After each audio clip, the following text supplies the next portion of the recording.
They gave me the worst room at the family reunion, next to the laundry, window rattling from the machines. What they didn't know was that I owned the entire hotel. I decided not to say a word. Every year, my mother insists on the traditional McKinley family reunion. For her, it's a sacred ritual. For me, it's always meant whispered comparisons, fake smiles, and being treated like the underachieving stray who somehow wandered back in. This year should have been no different, except now, the seaside resort where we always stayed, Clearwater Grand, belonged to me.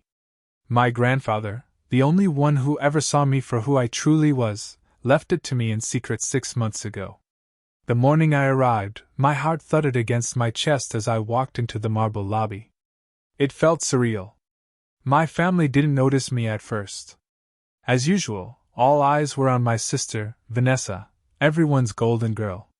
She breezed in wearing Gucci sunglasses and a tone-deaf laugh, soaking up attention like a socialite at a film premiere. Only when my mother spotted me did anyone acknowledge I was there. "I thought you weren't coming, Harper," she said, lips barely curling into a smile. "I wouldn't miss it for the world," I replied, forcing cheer into my voice, already regretting it. Vanessa's husband, Derek, gave me his usual once-over, the judgmental kind, like I was a stray dog that wandered into a dinner party. "Still doing that little design thing?" he smirked. "Must be hard paying bills with doodles." I smiled back. If only they knew my design firm now had clients in London, Tokyo, and Berlin. But I'd long stopped correcting their assumptions. What hurt more was realizing how invisible I was in their eyes, even now, even here. When it came time to assign rooms, the hotel manager, Simon, hesitated before announcing, "Ms. Harper, you'll be in room 103, first floor." I knew exactly what that meant. Smallest room in the building. No view. Right beside the industrial laundry. I caught the flicker of discomfort in Simon's eyes. He knew who I was. But we had agreed, I'd remain anonymous for this one weekend. "Isn't there something nicer available?" he offered gently. "No need," my mother cut in, her tone as smooth as poison. "Harper doesn't need anything fancy. She's simple." A few cousins looked away. Vanessa smirked. Simon glanced at me, silently asking if I was really okay with this. I took the key. "Room 103 is perfect," I said steady. My legs shook slightly as I walked toward the elevator. I could feel their eyes on my back, their silence louder than any insult. As I passed, I heard my cousin Brooke whisper to her sister, "Harper always gets the leftovers." The room smelled like detergent and steam. The bed was hard. The view? A row of wheeled carts with linen stacked high. I sat down and tried to breathe. I wasn't here for revenge. I wasn't here to gloat. I needed to understand. Why did my family treat me like this? Why, after 32 years, was I still the disposable one? That night at dinner, my family filled the largest table in the resort's elegant restaurant. I was seated behind a pillar. They ordered steaks, lobster, and imported wine. I ordered a salad. "Still counting pennies, Harper?" my dad asked, with that familiar cocktail of mockery and pity. "We can pitch in if you're struggling." "I'm good with a salad, thanks," I said. The spotlight turned, as always, to Vanessa. Her new promotion at the investment firm. The condo on Lakeshore Drive. Her Pilates instructor's wedding. All worthy of applause, apparently. "Vanessa's always had direction," my mother gushed. "Not like Harper. She still draws cartoons for a living." The head chef came out to greet the family. He stopped at me and gave a respectful nod. "Ms. Harper, was the salad prepared to your liking?" "Perfect, thank you, Daniel," I replied. My mother blinked. Vanessa tilted her head. "You know the chef?" "We've worked together before," I said vaguely. They didn't know I hired him myself, just 3 months ago. Or that I'd personally overseen the renovation of the kitchen he now ran. As dessert arrived, the barbs grew sharper. "She's always been different," Vanessa murmured to Derek. "Always causing problems," he agreed, loud enough for me to hear. Simon appeared at my side. "There's something urgent, Miss Harper," he said softly. "What could be urgent for Harper?" Derek snorted. "Did someone run out of crayons?" I didn't flinch. "Excuse me," I said, and followed Simon.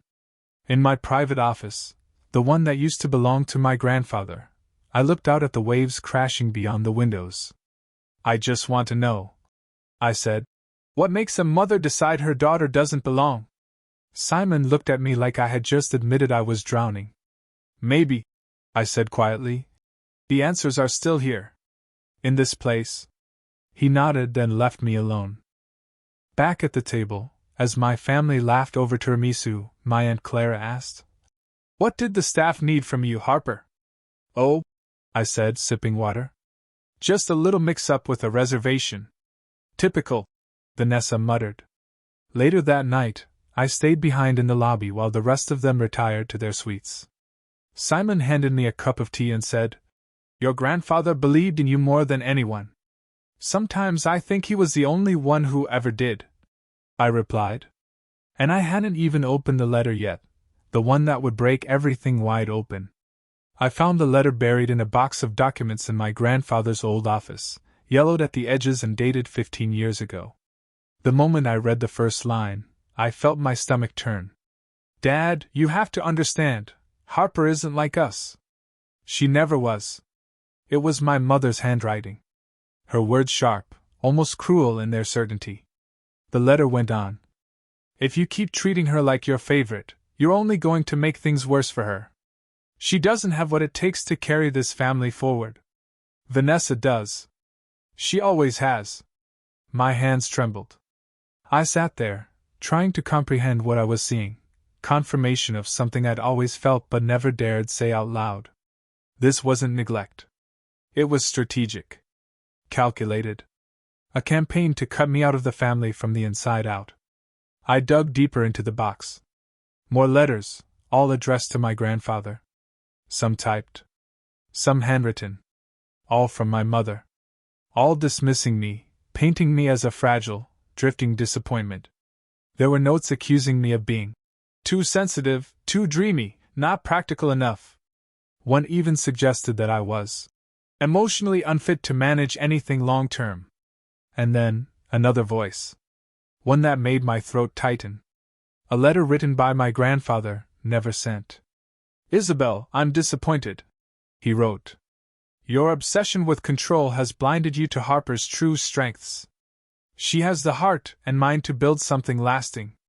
If you can't see that, then maybe you're the one who doesn't belong at the helm." It was underlined. Twice. I sat frozen, letting the meaning settle in. My mother hadn't just dismissed me. She had tried to erase me. And my grandfather, he'd fought for me. Quietly. Strategically. But alone.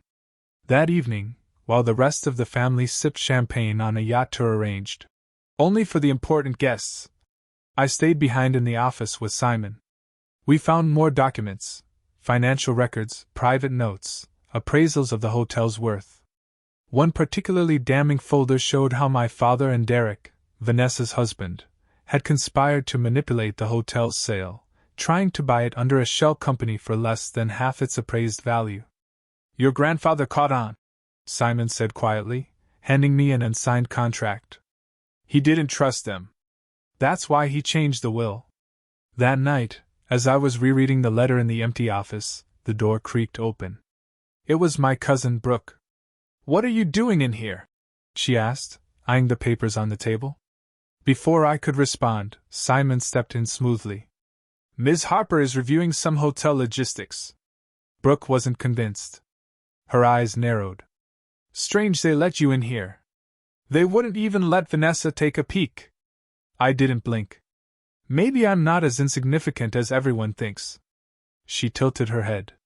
For the first time, she didn't smirk. She looked uncertain. "You were always Grandpa's favorite," she said slowly. "We all knew it. Nobody said it, but we knew." When she left, I sat alone in the office with my grandfather's words echoing in my head. She has the heart and mind to build something lasting. I realized then, I wasn't holding on to this secret out of fear. I was holding it because part of me still wanted to believe they could change. That somehow, if I gave them long enough, they'd see who I really was. But the more I uncovered, the less likely that seemed. That night was the formal dinner. The one they'd been planning for weeks.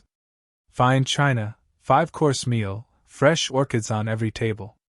I wore a black dress I designed myself. Understated. Sleek. Powerful. I arrived late, just as the first course was being served. "You made it," my mother said without enthusiasm. "We were about to start without you." "No surprise there," I said, and took my seat, again, tucked at the very end, nearly blocked by a decorative ficus tree. I ate quietly while the others laughed. Vanessa gushed about her stock portfolio. Derek bragged about flipping 2 investment properties. My father toasted to the family that always stands strong together. I nearly choked on my wine. Halfway through the meal, Brooke looked at me from across the table. "I saw Harper in the hotel's private office today," she announced, casually slicing into her salmon. "She looked very comfortable there." Silence. My father narrowed his eyes. "What were you doing in the restricted area?" I took a sip of my drink. "I was researching something." "About the hotel?" my mother asked, voice sharpening. "It's not like you're planning to buy one," Derek sneered. "You can barely afford the salad." I set my fork down. "You'd be surprised." That's when Simon stepped forward with a chilled bottle of Moat. "Compliments of Miss Harper," he said, presenting it to the table with a bow. My mother blinked. "We didn't order champagne." "No," I said evenly. "I did." Vanessa laughed, confused. "Why would you do that?" "To celebrate. We're all here. Family and all." I saw it then, a ripple of uncertainty across the table. A tension thick enough to slice. They didn't know yet. But they were beginning to suspect. And the moment they figured it out, everything would change. I hadn't planned to reveal the truth that night. I was still undecided, still teetering between silent understanding and the need to finally be seen. But the moment Derek snorted and said, "Honestly, Harper, if you ever ran a hotel, it'd collapse in a week," something in me twisted so tight it snapped. I let the comment hang in the air as I glanced towards Simon. He gave a barely perceptible nod, then stepped forward and whispered discreetly, "Miss Harper, the conference room is ready." "Perfect." I stood slowly, setting my napkin down with care. "Since we're all here," I said, voice even, "I arranged a little something. Just a short presentation. About the hotel. And our family." My father frowned. "What presentation?" "You'll see," I said. A few of them chuckled, nervous, dismissive. Vanessa looked annoyed, like I'd just interrupted her birthday party. My mother exchanged a look with my father. But they all followed. The conference room had been transformed. Floor-to-ceiling windows framed the ocean at dusk, the sky darkening into velvet. A large screen displayed a slideshow of the hotel's history, photos of my grandfather building it, brick by brick, smiling beside staff who had worked there for decades. They filed in slowly, whispering. Confused. Curious. Maybe slightly uneasy. Once they were seated, I stepped to the front, heart hammering. "I know some of you think I'm just the extra. The one who draws things for a living. But there's something you should know." I clicked to the next slide. A scanned document appeared on screen. My grandfather's trust papers. A rustle of movement spread across the room like wind through dry leaves. My father sat up. Vanessa's face lost its smug glow. "This hotel wasn't sold," I said. "As you were told. It was placed into a trust. One that had only one beneficiary." I paused. "Me. I've owned the Clearwater Grand for 6 months." For a moment, no one breathed. It was as if someone had turned off the oxygen in the room. "That's not possible," Derek blurted out. "Oh, it's very possible," came a voice from the doorway. Everyone turned as an older man stepped into the room, sharp suit, silver hair, briefcase in hand. Jonathan Pierce, my grandfather's lawyer. He walked to the front like he owned the air. "I've been the legal trustee of the Clearwater Grand's ownership since Mr. Duncan McKinley passed," he said. "And yes, Harper is the sole legal owner." My mother looked like she'd been slapped. My father's mouth opened and closed like a fish gasping for air. "But why her?" Vanessa whispered. I clicked again. My grandfather's handwritten letter appeared. "Because I trust her heart more than your ambition," I read aloud. "Because she knows what it means to build, not just to take. Because she sees people, not just power." I let the words settle. "I tried to stay quiet," I said. "I really did. But some truths deserve daylight." I turned to my parents. "I found your letters. The ones you wrote to Grandad, telling him I wasn't worthy. Telling him to give everything to Vanessa. Saying I lacked vision." My mother shrank into her seat. My father finally found his voice. "You don't understand the pressure we were under." "I understand perfectly," I cut in. "I understand that for years you decided I was the expendable one. The one who didn't deserve investment. The one who should make do with scraps. And yet," I added, stepping closer to them, "I'm the one he trusted. The one he knew wouldn't sell this place for parts or turn it into a parking lot." There were tears in a few eyes, my Aunt Clara. Even Simon, standing at the back. "I'm not asking for applause," I said. "I'm not looking for revenge. But I won't let myself be erased anymore." Silence. Then Brooke stood slowly. "You mean to tell me you let us treat you like trash for days while this was yours?" I nodded. "Because I wanted to see how deep it went. And because part of me still hoped I was wrong." Vanessa scoffed. "So what now? You throw us out? Take our rooms? Make us grovel?" "No," I said and meant it. "I'm giving you something better than humiliation. I'm giving you the truth." Behind me, I clicked to the final slide. A quote from my grandfather. "What you build will only matter if you build it with integrity. Otherwise, you're just stacking bricks." I looked around at the faces that had ignored me, underestimated me, dismissed me. And I saw something flicker in some of them, not just shame, but realization. "I'm not here to punish anyone," I said. "But I will never accept your version of me again." And then I walked out, leaving them to sit in the quiet they had created. The next morning, the dining hall was unusually quiet.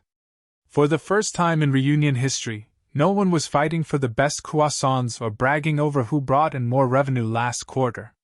They were waiting for me. I walked in wearing an ivory pantsuit. The same one I wore the day I signed the hotel's ownership papers.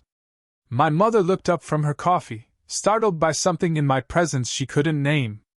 My father offered a stiff nod. Vanessa barely looked at me. "Morning," I said, breaking the silence.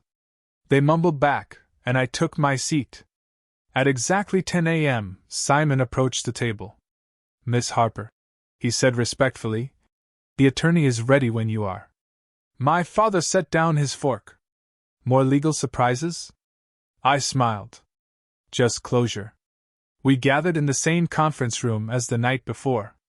This time, the mood was more solemn. Tense. Everyone remembered the last bomb I dropped in this room. And they were bracing for another. Jonathan Pierce stood by a large briefcase. His expression was unreadable. "There's one final piece of business," he began, placing a sealed envelope on the table. "Mr. Duncan McKinley left behind a posthumous letter, to be opened precisely 6 months after the hotel's transfer. That's today." He handed it to me. The envelope felt heavier than it should. I broke the seal and unfolded the letter. It began simply. "To my family. If you're reading this, then Harper has accepted her place. I always knew she would. Now it's time for all of you to know why I chose her." The letter was searing. Beautiful. Brutal. He wrote about how he watched this family drift, how appearances replaced substance, how love became currency. And how, of all his grandchildren, only I ever asked him real questions about who he was. About the why, not just the what. Then came the clause. I've left a provision in the trust. At Harper's discretion, she may assign minority shares in the hotel to any family member who proves, through action, that they share the values this hotel was built on: integrity, empathy, and service. Not success. Not money. Not performance. Heart. Gasps filled the room. My father sat forward. What does that mean, minority shares? Pierce clarified. Up to 25% of the hotel's equity. Divisible. But only if Ms. Harper deems someone worthy. Silence. Derek, ever the opportunist, straightened in his chair. So wait. If we prove ourselves, we could be part owners? I said nothing. Just looked at him. Vanessa blinked, the first real flicker of uncertainty in her eyes since this reunion began. But who gets to decide what's worthy? My mother asked, her voice brittle. I do, I said simply. My mother looked away. Pierce gathered the remaining documents and gave me a nod. His job was done. But mine had just begun. After he left, the family stayed in the room. No one wanted to be the first to walk out. My father looked down at the floor, then at me. So, what now? I exhaled. Now we begin. I don't deserve anything, my mother said suddenly, her voice barely above a whisper. Not a share. Not even forgiveness. But if there's any part of you that can see me beyond the woman I've been, I'd like to try. She was trembling. It hit me hard, because for the first time in my life, she wasn't defending herself. She wasn't justifying. She was asking. I just wanted him to love me, she said, eyes glassy. And when he started talking about you the way he used to talk about me, I couldn't take it. I walked over to her, looked her straight in the eye. I didn't steal his love from you, I said. You handed it to me when you stopped trying to earn it, and just started trying to erase me. Tears fell freely now. She didn't argue. Across the room, my father stood.